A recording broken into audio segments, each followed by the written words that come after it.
എല്ലാവർക്കും സ്വാഗതം. രോഹിത്തിന് ജാമ്യം കിട്ടിയത് കമലയ്ക്ക് അങ്ങ് ഇഷ്ടപ്പെട്ടില്ലേ?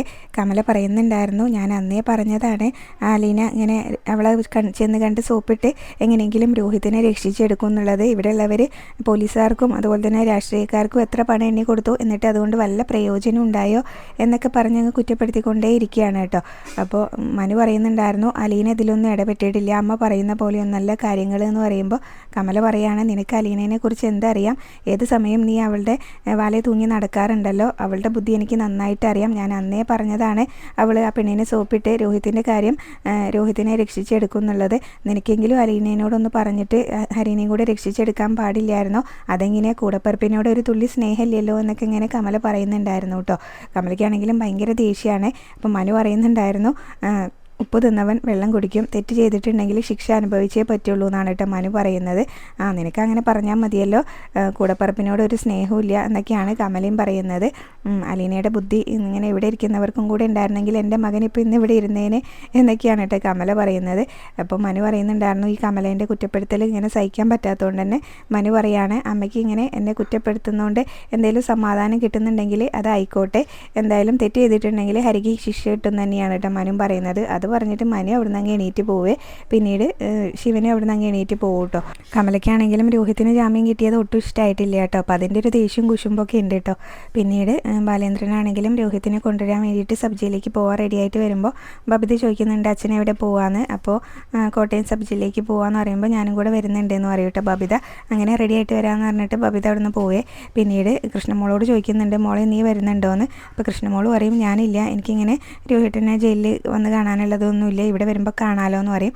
എന്നിട്ട് അലീനയോട് ചോദിക്കുന്നുണ്ട്, നീ വരുന്നുണ്ടോയെന്ന്. അപ്പോൾ അലീന ഇല്ല എന്ന് പറയട്ടെ. അപ്പോൾ നിനക്കാണ് ഏറ്റവും കൂടുതൽ വരാൻ യോഗ്യത എന്ന് പറയുമ്പോൾ എനിക്ക് കർട്ടന് പിന്നിൽ നിൽക്കുന്നതാണ് ഇഷ്ടം എന്ന് പറയും. പിന്നീട് ബബിതയും ബാലേന്ദ്രനും തന്നെ പോയിട്ടുള്ളൂ കേട്ടോ. അങ്ങനെ രോഹിത്തിനെ റിലീസാക്കുന്ന സമയത്ത് ബാലേന്ദ്രൻ അങ്ങോട്ടേക്ക് ചെല്ലുന്നുണ്ട്. അപ്പോൾ ആരാന്ന് നോക്കിയോ കേട്ടോ അവിടുത്തെ പോലീസുകാരൻ.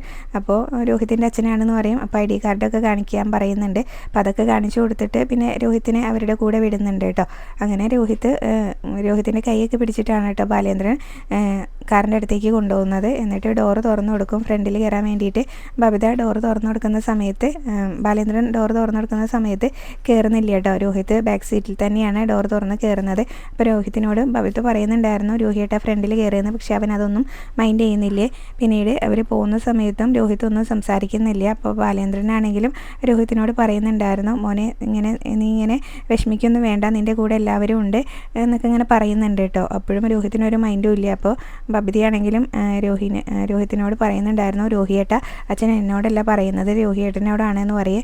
അപ്പോഴും ഒന്നും മിണ്ടുന്നില്ല. അപ്പോൾ നീ എന്താ മോനെ ഒന്നും മിണ്ടാത്തത്, നമുക്ക് ചായ എന്തെങ്കിലും കുടിച്ചിട്ട് പോയാലോ എന്നൊക്കെ ബാലേന്ദ്രൻ ചോദിക്കുന്നുണ്ട്. അപ്പോഴും ഒന്നും മിണ്ടുന്നില്ല കേട്ടോ. പിന്നീട് ചായ കുടിച്ചിട്ട് പോകാമെന്ന് വീണ്ടും പറയുന്ന സമയത്ത് വേണ്ടാന്ന് പറയുന്നുണ്ട്. അപ്പോൾ ബബിതയും പറയും, വേണ്ട നമുക്ക് പോകാമെന്ന് പറയും. അങ്ങനെ പിന്നെ അവർ വീട്ടിലെത്തുന്നുണ്ടായിരുന്നേ. വീട്ടിലെത്തുമ്പോൾ രോഹിത്തിന് ഇറങ്ങാൻ വേണ്ടിയിട്ട് ബബിത ഡോറൊക്കെ തുറന്നു കൊടുക്കുന്നുണ്ട്. പക്ഷേ രോഹിത്താണെങ്കിലും ഇറങ്ങുന്നൊന്നുമില്ല കേട്ടോ. അവൻ ഇങ്ങനെ മറ്റേ അപ്പുറത്തെ സൈഡിൽ കൂടെ ഡോറ് തുറന്ന് അങ്ങ് ഇറങ്ങുകയാണ് ചെയ്യുന്നത്. അപ്പോഴേക്കും ബാലേന്ദ്രൻ ചെന്നിട്ട് അവിടെ കോളിംഗ് ബെല്ല് അടിക്കുന്നുണ്ടായിരുന്നു. അപ്പോൾ അലീന വന്ന് ഡോറ് തുറന്നിട്ട് എവിടെ ആളെന്ന് ചോദിക്കുന്നുണ്ട്. അപ്പോഴാണ് രോഹിത്ത് വണ്ടിയിൽ നിന്ന് ഇറങ്ങുന്നത്. മര്യാദയ്ക്ക് നടക്കാനൊന്നും പറ്റുന്നില്ല കേട്ടോ. ഇങ്ങനെ കാലൊക്കെ നല്ല വേദന ഉണ്ടെന്ന് തോന്നുന്നുണ്ട്. അതുപോലെയാണ് നടത്തൊക്കെ കണ്ടിട്ട്.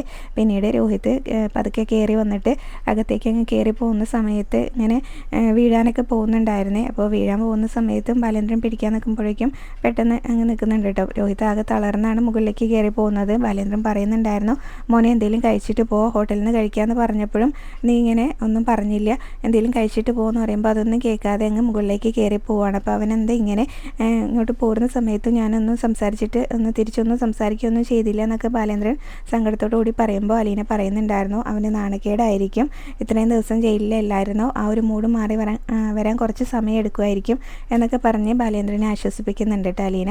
പിന്നീട് വൈജയന്തിനെയാണ് കാണിക്കുന്നത്. അപ്പോൾ ഒരു നഴ്സ് വന്നിട്ട് മകന് ജാമ്യം കിട്ടിയ കാര്യമൊക്കെ പത്രത്തിലുണ്ടല്ലോ എന്ന് പറയും. അപ്പോൾ വൈജയന്തി പറയുകയാണ്, പത്രക്കാരെയൊക്കെ ശരിക്കും കൊല്ലണം എന്ന് പറയട്ടെ. അപ്പോൾ അതെന്താണെന്ന് ഇങ്ങനെ നഴ്സ് ചോദിക്കുന്ന സമയത്ത് അല്ല പീഡന കേസിലെ പ്രതികളൊക്കെ പിടിച്ചിട്ടുണ്ടെങ്കിൽ അവർ ഫ്രണ്ട് പേജിൽ തന്നെ ഫോട്ടോ അടക്കം കൊടുക്കും. ഇതിപ്പോൾ ഇങ്ങനെ ഒരാൾ രക്ഷപ്പെട്ട് ജാമ്യം കിട്ടിയ കാര്യമൊക്കെ അവർ പത്രത്തിൻ്റെ ഏതൊരു കോണിലാണ് കൊണ്ടു കൊടുത്തിരിക്കുന്നത്. അത് ആര് കാണാനാന്നൊക്കെ പറഞ്ഞ് വൈജയന്തി ദേഷ്യപ്പെടും കേട്ടോ. പിന്നീട് ന്യൂസ് അവിടെ നിന്ന് അങ്ങ് പോവേ. അത് കഴിഞ്ഞ് ബബിത ഇങ്ങനെ രോഹിത് വന്ന കാര്യമൊക്കെ വിളിച്ചറിയിക്കുന്നുണ്ടായിരുന്നേ. ബബിതയാണല്ലോ ബാലേന്ദ്രൻ്റെ കൂടെ പോയിട്ടുണ്ടായിരുന്നത്. അപ്പോൾ ആ കാര്യം പറയുമ്പോൾ വൈജയന്തി പറയുന്നുണ്ടായിരുന്നു, ഞാനല്ലേ നിനക്ക് ബുദ്ധി പറഞ്ഞു തന്നത്, അല്ലെങ്കിൽ അവൾ പോയേനെ. അവൾ ഇങ്ങനെ കാറിൻ്റെ ഫ്രണ്ട് സീറ്റിൽ തന്നെ ഇരുന്ന് പോകുന്നത് കണ്ടാൽ തോന്നും ബാലേന്ദ്രൻ അവളുടെ ഡ്രൈവറാണ്, അവളാണ് ഇങ്ങനെ ഓണർ എന്നുള്ളതൊക്കെ തോന്നും എന്നൊക്കെ ഇങ്ങനെ പറയുന്നുണ്ട് കേട്ടോ. ഭയങ്കര ദേഷ്യമാണ്. എന്തായാലും അവൾ പോവാത്തതിൻ്റെ ഒരു സമാധാനമൊക്കെ വൈജയന്തിക്ക് ഉണ്ടായിരുന്നേ. അപ്പോൾ രോഹിത് എങ്ങനെയുണ്ട്, എല്ലാവരോടും എങ്ങനെയാണെന്നൊക്കെ ചോദിക്കുമ്പോൾ സംസാരിച്ചൊന്നും ഇല്ല എന്ന് പറയും. അപ്പോൾ എനിക്ക് അവനോടൊന്ന് സംസാരിക്കണം, ഫോൺ കൊണ്ടു കൊടുക്കാൻ പറയുമ്പോൾ ബബിത പറയും രോഹിയുടെ മുകളിലാണെന്ന്. കൊണ്ടു കൊടുക്കടി ഫോണ്, മുകളിൽ എന്ന് പറഞ്ഞാൽ അങ്ങനെ ബഹിരാകാശത്തൊന്നും അല്ലല്ലോ എന്ന് പറഞ്ഞിട്ട് ഫോൺ കൊണ്ടു കൊടുക്കാൻ പറയട്ടോ. അപ്പോൾ ബബിത ചെന്ന് വിളിക്കുന്ന സമയത്ത് രോഹിത് ഡോർ തുറക്കുന്നൊന്നുമില്ല കേട്ടോ. അപ്പോൾ ബബിതനോട് വൈജയന്തി പറയുന്നുണ്ട്, നീ പൂച്ചയെ പോലെ ചെന്ന് വിളിക്കാതെ ആ ഡോറിൽ ഒന്ന് ആഞ്ഞു തട്ടി വിളിക്കുകയെന്ന് പറയും. അപ്പോൾ അങ്ങനെ വിളിക്കുമ്പോഴും രോഹിത്താണെങ്കിലും ഭയങ്കര ദേഷ്യത്തിലാണ് കേട്ടോ കതക് തുറക്കുന്നത്. അപ്പോൾ എന്താ ചോദിക്കും. അപ്പോൾ എന്നോട് എന്തിനാ ദേഷ്യപ്പെടുന്നത്, ഞാൻ എന്നാ തെറ്റ് ചെയ്തിട്ടാ, അമ്മ പറഞ്ഞിട്ടാണ് ഞാൻ വിളിച്ചതെന്ന് അറിയും കേട്ടോ രോഹിത്തിനോട് ബബിത. അപ്പോൾ രോഹിത്തിനോട് സംസാരിക്കണം അമ്മയ്ക്ക് എന്ന് പറയുമ്പോൾ എനിക്ക് ആരോട് സംസാരിക്കേണ്ട എന്നൊക്കെ പറഞ്ഞ് ഭയങ്കര ഒച്ചയിലങ്ങ് ബബിതനോട് ദേഷ്യപ്പെട്ടിട്ട് ആ ഡോറങ്ങ് വലിച്ചടയ്ക്കും കേട്ടോ.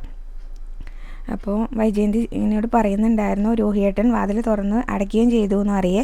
അപ്പോൾ നീ അവനോട് പറഞ്ഞില്ലേ എനിക്ക് സംസാരിക്കണം എന്ന് പറഞ്ഞില്ലേ എന്ന് ചോദിക്കുമ്പോൾ അതൊക്കെ ഞാൻ പറഞ്ഞതാ, രോഹിയേട്ടൻ ഇങ്ങനെ ഡോർ അടച്ചാൽ എന്നാ ചെയ്യാനാ, ജയിലിൽ വന്ന ആൾക്ക് ഇത്രയും അഹങ്കാരം, എന്നാൽ പിന്നെ ജയിലിൽ തന്നെ കിടന്നാൽ മതിയായിരുന്നു എന്നൊക്കെയാണ് കേട്ടോ ബബിത ഇങ്ങനെ വൈജയന്തിനോട് പറയുന്നത്. അപ്പോൾ വൈജയന്തിക്കും ആകെ വിഷമാവുന്നുണ്ട് കേട്ടോ. രോഹിത് ഇങ്ങനെ ഫോണൊന്നും വാങ്ങിച്ചില്ല എന്നറിയുമ്പോൾ എന്നാൽ നീ വെച്ചോ എന്ന് പറയും. അങ്ങനെ പിന്നെ കോൾ കട്ട് ചെയ്യും. ബബിതയാണെങ്കിൽ താഴേക്ക് ആ ദേഷ്യത്തിൽ അങ്ങ് ഇറങ്ങി പോവുകയും ചെയ്യും കേട്ടോ. രോഹിത് ബബിതയോട് ദേഷ്യപ്പെട്ടല്ലോ, അപ്പോൾ അതിൻ്റെ ഒരു ദേഷ്യമുണ്ട് ബബിതയ്ക്കാണെങ്കിലും. അങ്ങനെ താഴേക്ക് ഇറങ്ങി വരുന്ന സമയത്താണ് രോഹിത്തിനുള്ള ജ്യൂസും കോഫിയൊക്കെ ആയിട്ട് അലീന മുകളിലേക്ക് പോകാൻ തുടങ്ങുന്നത് കേട്ടോ. അപ്പോൾ അലീനയോട് ചോദിക്കുന്നുണ്ട് ബബിത ഇതാർക്കാണ്. അപ്പോൾ ഇത് രോഹിത്തിനാണ് എന്ന് പറയുമ്പോൾ അങ്ങോട്ട് ചെല്ലിയെന്ന് അറിയും കേട്ടോ. ബബിതയ്ക്കാണെങ്കിലും ഇനിയിപ്പോൾ രോഹിത്താണെങ്കിലും അലീന ചെന്ന് വിളിച്ചിട്ടുണ്ടെങ്കിലും ബബിതയോട് ദേഷ്യപ്പെട്ട പോലെ ദേഷ്യപ്പെടില്ല. അപ്പോൾ അതിൻ്റെ ഒരു സന്തോഷമാണെന്ന് തോന്നുന്നുണ്ട്. അങ്ങോട്ടേക്ക് ചെല്ലിയെന്ന് പറഞ്ഞിട്ട് അവിടെ നിന്ന് അങ്ങ് പോകും കേട്ടോ പെട്ടെന്ന്. അപ്പോൾ അലീന ബബിത അങ്ങനെ പറയുന്ന സമയത്ത് അലീനയ്ക്ക് എന്തോ ഒരു സംശയമാവുന്നുണ്ട്. കുറച്ച് സമയം അവിടെ നിന്നിട്ട് മുകളിലേക്ക് കയറി പോവേ. അപ്പോൾ ബബിതയാണെങ്കിൽ അവിടെ നിന്ന് അങ്ങ് മാറി നിന്നിട്ടേ ഉണ്ടായിരുന്നുള്ളൂ കേട്ടോ. അലീന മുകളിലേക്കും പോകുന്നത് നോക്കി അവിടെ ഇങ്ങനെ സന്തോഷിച്ച് ചിരിച്ചുകൊണ്ട് നിൽക്കുകയും ചെയ്യുന്നുണ്ട് കേട്ടോ. എന്നിട്ട് ഡോറിൻ്റെ അവിടെ വന്നിട്ട് രോഹിത്തിൻ്റെ റൂമിൻ്റെ ഡോറിൻ്റെ അവിടെ ചെന്ന് നിന്നിട്ട് രോഹിത്തെ വാതിൽ തുറക്കുകയെന്ന് പറയും. അപ്പോൾ രോഹിത്ത് ദേഷ്യപ്പെട്ടുകൊണ്ട് തന്നെയാണ് കേട്ടോ വാതിൽ തുറക്കുന്നത്. ഇത് വലിയ കഷ്ടമായല്ലോ, ജയിലിൽ ഇത്രയും ഇങ്ങനെ ശല്യമില്ലല്ലോ എന്നൊക്കെ പറയുന്നുണ്ട്. അപ്പോൾ അലീന പറയുന്നുണ്ടായിരുന്നു ഇപ്പോൾ കുടിക്കാൻ കോഫി ഉണ്ട്, കുറച്ച് കഴിഞ്ഞ് കുടിക്കാൻ ജ്യൂസ് ഉണ്ട് എന്നൊക്കെ ഇങ്ങനെ എടുത്ത് പറയാനായിട്ടോ. അപ്പോൾ രോഹിത്ത് അലീനയോട് പറയുന്നുണ്ടായിരുന്നു, എല്ലാം ഇങ്ങനെ വിശദീകരിക്കേണ്ട, എനിക്ക് കണ്ണ് കാണാമെന്ന് പറയേ, എന്നിട്ട് ഇതൊന്നും ഇവിടെ വേണ്ടാന്നാണ് കേട്ടോ രോഹിത് പറയുന്നത്. അപ്പോൾ സങ്കടത്തോടുകൂടി ഇങ്ങനെ നിൽക്കുകയാണ് അലീനയാണെങ്കിലും. അവിടെയാണ് ഇന്നത്തെ എപ്പിസോഡ് അവസാനിച്ചത്. പിന്നീട് പ്രമോ കാണിക്കുന്നുണ്ട്. അലീന രോഹിത്തിന് കഴിക്കാൻ വേണ്ടി കൊണ്ടുവന്ന സാധനങ്ങളെല്ലാം രോഹിത്തിൻ്റെ റൂമിൽ കൊണ്ടുവച്ച് ഇങ്ങനെ തിരികെ പോരുന്ന സമയത്ത് രോഹിത് അതെല്ലാം തട്ടി താഴെ ഇടുന്നുണ്ട് കേട്ടോ. പിന്നീട് പ്ലേറ്റെല്ലാം പൊട്ടിയതെല്ലാം അവിടെ ഇരുന്ന് പെറുക്കുന്ന അലീനേനെയും കാണിക്കുന്നുണ്ട്. അത് കഴിഞ്ഞ് ബാലേന്ദ്രൻ വരുമ്പോൾ കൃഷ്ണമോളി ഈ കാര്യങ്ങളെല്ലാം ബാലേന്ദ്രനോട് പറയുന്നുണ്ട്. അപ്പോൾ ബാലേന്ദ്രനും ദേഷ്യമാവുന്നുണ്ട് കേട്ടോ. അവൻ അതിൻ്റെ അഹങ്കാരമാണ്, ഇനിയിപ്പോൾ അവനെ ഇങ്ങനെ ജയിലിൽ കൊണ്ടുവന്നിടത്ത് തന്നെ കൊണ്ടുപോയി ഇടേണ്ടി വരുമോ, ജയിലിൽ തന്നെ കൊണ്ടാക്കേണ്ടി വരുമോ എന്നൊക്കെ പറയുന്നുണ്ട്. രോഹിതാണെങ്കിലും ദേഷ്യത്തിൽ എന്തൊക്കെയോ കാണിച്ചു കൂട്ടുന്നുണ്ട് കേട്ടോ. അപ്പോൾ ഇത്രയൊക്കെയാണ് പ്രമോല് കാണിച്ചത്. റിവ്യൂ ഇഷ്ടപ്പെട്ടെങ്കിൽ ചാനലൊന്ന് സബ്സ്ക്രൈബ് ചെയ്ത് സപ്പോർട്ട് ചെയ്യണേ. താങ്ക്